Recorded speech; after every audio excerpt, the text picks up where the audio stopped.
Today on BloombergQuint, we have with us the Group Chief Technology Officer at Tata Sons, Gopichand Katragadda. So thank you so much for joining us on BloombergQuint.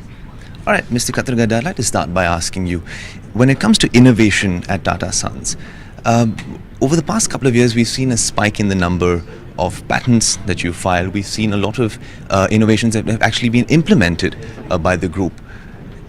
Is this a change in outlook, or is this, a big number of them have been digital-led innovations?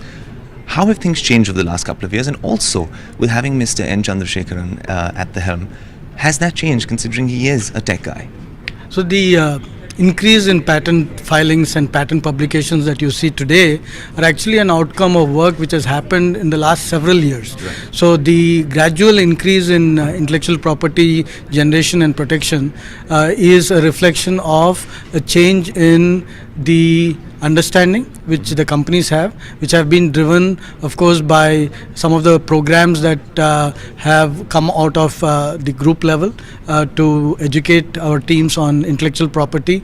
The fact that you don't have to invent a light bulb each time to protect intellectual property. Right. Each improvement is well worth its protection, and it can be monetized. So the message is it's a continuum which has led us to this current state where we are in a comfortable place of patenting about 2,000 patents every year.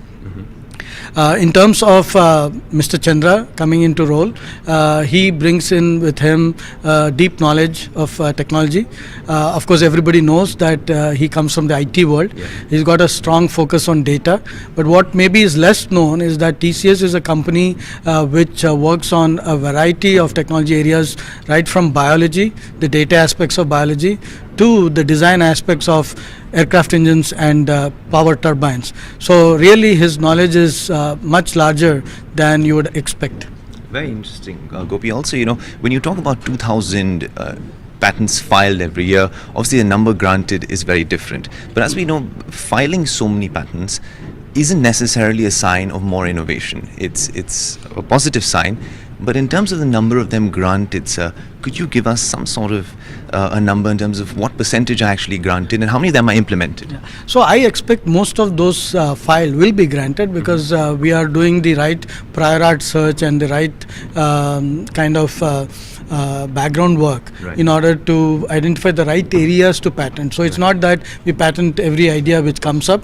We know which areas that we should patent and proceed in generating ideas there and hence patenting. So we are very strategic about the intellectual property that we protect. It is very expensive to protect intellectual property also. So it's a conscious decision. The reason why we are talking about published patents is just because the number of published patents in the last 3 years is when it has increased, and there is a pendency of 5 years in India and at least 4 years in many of the other jurisdictions for the patents to be granted. So that's the only reason why we believe that the granted patent number today is a poor reflection of the innovation that we are seeing, and not that the patents which we filed, we expect that many of them will not be granted. I actually expect those numbers will match up.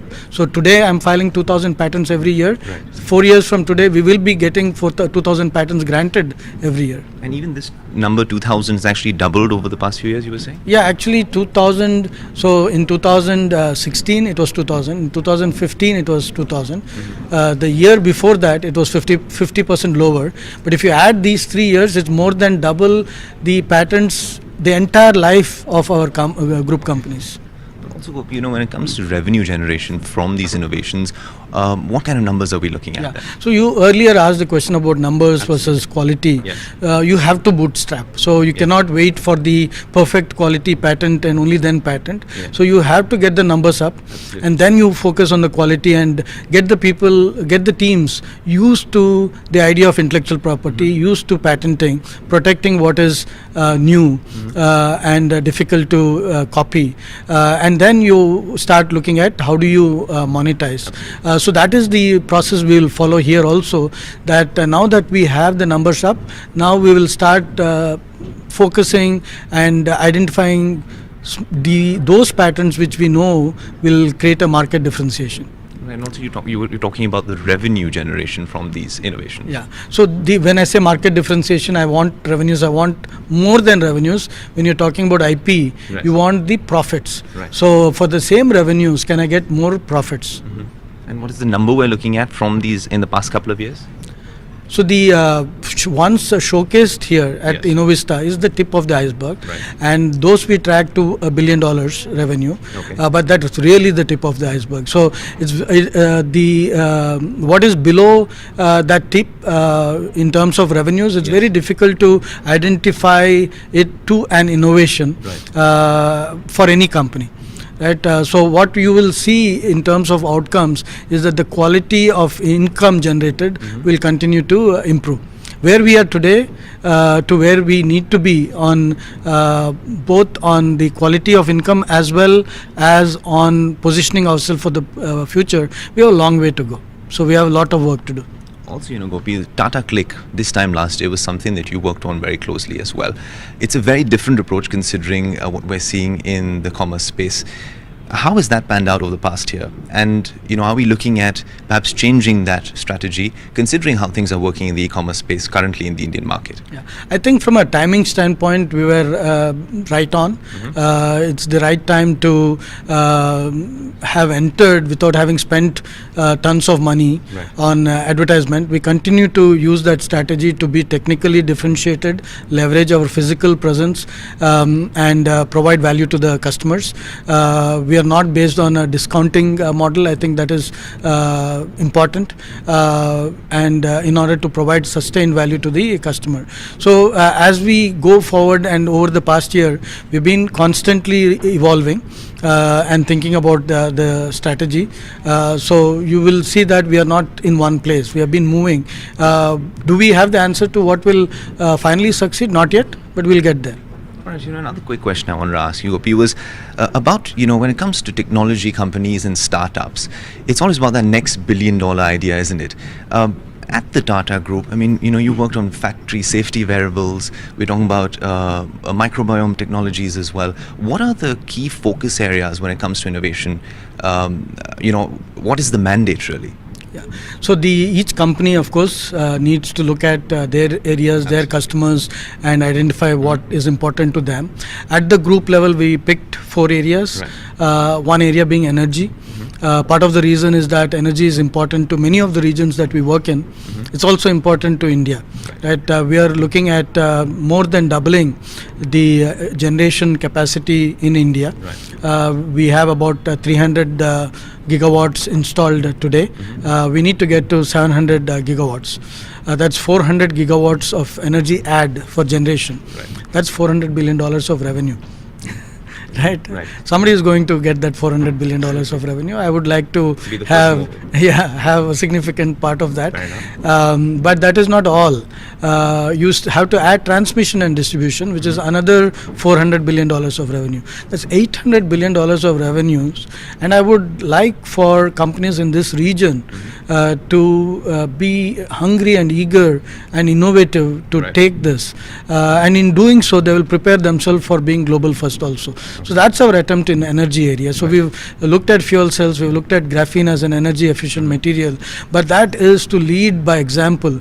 We would like the companies to do much more, and they are doing much more. Right. So that's just one area. Right. Food is another area. Again, it's an important area for Tatas because it's important for India. We have some of the lowest productivity in terms of agricultural productivity. So we would like to use less water, less pesticide, less fertilizer. By the way, these are all our businesses. Absolutely. But we would like to use less of that and increase the yield, and using multiple approaches from better seeds to better delivery of Okay. be it pesticide or fertilizer. Third area is factories and fleets. We know our factories, we know our fleets, be it passenger vehicles or consumer vehicles. We know our truck drivers, we know our factory floor workers. So we are using that knowledge to look at industrial IoT, to look at various other aspects of making them more productive. digital consumers, you cannot be in business and not pay attention to that. So we are starting with wearable for the digital factory floor worker, because that's our strength. But the longer term goal is to be present in the digital consumer markets in a big way. So these are focuses that we have driven at the group level, but there is a lot happening at the company level also. Okay, Gopi, we're short on time, but as a last question, Yeah. when you look at what's happening, especially in the US with immigration reform, and you see how tech companies in India especially are being impacted, to put it in a very macro way, what do you really make of all of this from a tech standpoint? I think it's a wonderful opportunity. Number one, we can do much more in country. Number two, we need to get focused more on products and drive the top end of the value chain from India. We have learnt a lot over the past years. It's our time. So let's have the whole world want to come and work in India. Thank you so much. On that note, thank you so much, Gopi, for joining us.